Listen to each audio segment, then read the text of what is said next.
Think back to the summer of 1976. Gerald Ford was trying to run from the Watergate scandal and for president. The Central Artery was still above ground.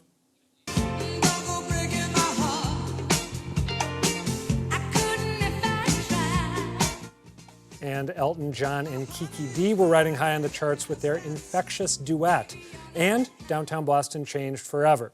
40 years ago this week, the Faneuil Hall Marketplace was relaunched in the form we know it today. It's referred to as America's first open marketplace. Today, it's still a mecca for tourists and locals, a place to grab a quick bite and take a leisurely stroll among a unique mix of stores. The marketplace played a big role in jumpstarting a city that was in desperate need of a boost. Residents were moving out and development was sluggish. On the first day of business, 50,000 visitors came to Faneuil Hall, and that first year, it averaged 1 million visitors a month. Here are Governor Charlie Baker's reflections on what Faneuil Hall meant to the region. At the age of 12, I remember my parents taking me to Durgan Park, which at the time was the only business there. I have such a memory of how dark and bare the area was. Jump forward to 1976, I was in college when I first visited this stunning new marketplace. The smell of fresh chocolate chip cookies from a local vendor permeated the air. The whole place was bursting with people from Boston and indeed all over the world. The Faneuil Hall concept spawned similar sites across the country, like the South Street Seaport in New York and the Reading Terminal Market in Philadelphia.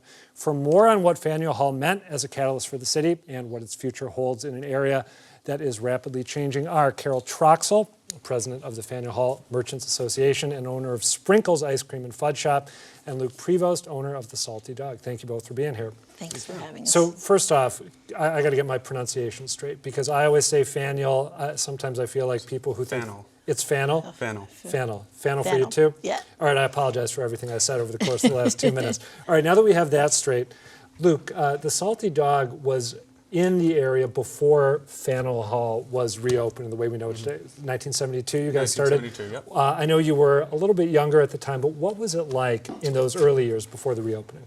Well, I was born in 75. Oh, you were born in 75, okay. My father and my mother started a push cart selling fish in the late 60s. And then in 72, they opened the Salty Dog as a fish market. And as it was back then, as you said, the buildings were pretty derelict. There was not a lot going on.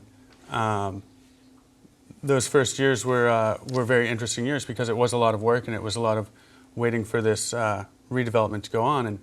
And my family did have the unique opportunity to see those transformations take place in those three buildings, going from three very derelict buildings to being transformed into the jewel of the city. So when they opened up, did they know this redevelopment was maybe going to happen? Were they gambling on that? They didn't know? No, I think it was just something that, well, my great-great-grandfather had the largest fruit and produce dealership in the Quincy Market building, which that was from the 1850s, and then my grandfather had it in the 1940s.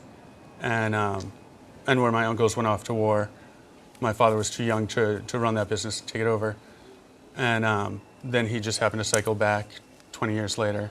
And is where the family did business. Yep, yeah. And started a push cart in Market Square. Let me go even further back in history, Carol. I read about the history of Faneuil Hall, and pardon me, there I go again, Faneuil Hall. And you've got it as a commercial hub in the 18th and 19th centuries. You've got it as a center of political foment. How did things get as bad as they were in the mid-20th century? What was the source of the decline? Well, I just think it was the deterioration of the buildings and not the upkeep. You know, it was a market. It was revitalized as a market later on in 1826. And then, the developers, as recent as 40 years ago, kept that feel to it. So it remains a market today. Who gets credit for saving it in the 1970s? Because I've heard Kevin White get credit, but I've also heard that he was reluctant at first to sign on to the plan. So who was it that had the foresight to say, instead of building some brutalist modern structure on this site, well, why don't we make these old buildings beautiful again? I would have to give that to, well, it was really three people. It was a developer, Jim Rouse, and then there was an architect, Ben Thompson from Cambridge, and then also Kevin White, Mayor White. And that collaboration, they came up with this idea, they put it together, they made it work. And that became one of the things he was proudest of, right? As he was ending his mayoral tenure, this his legacy, his big idea. Right. What did it do for downtown Boston? We talked a little bit about that at the opening, but one thing I wonder is, was this a catalyst for Boston's turnaround as a city, or was it just one of a number of things that occurred in the mid-'70s that helped boost the city in recent decades? I think that was pretty much the very first catalyst, where the city was really looking to be redeveloped. There was a lot of things that had the city sort of downtrodden, and then all of a sudden this started, and there was construction, and there was activity, and there was a reason for people to stay into the city and not to go out to suburban malls. There was a marketplace that was for locals, run by locals, where you could go into a store and the good you were looking for was made by the person behind the counter.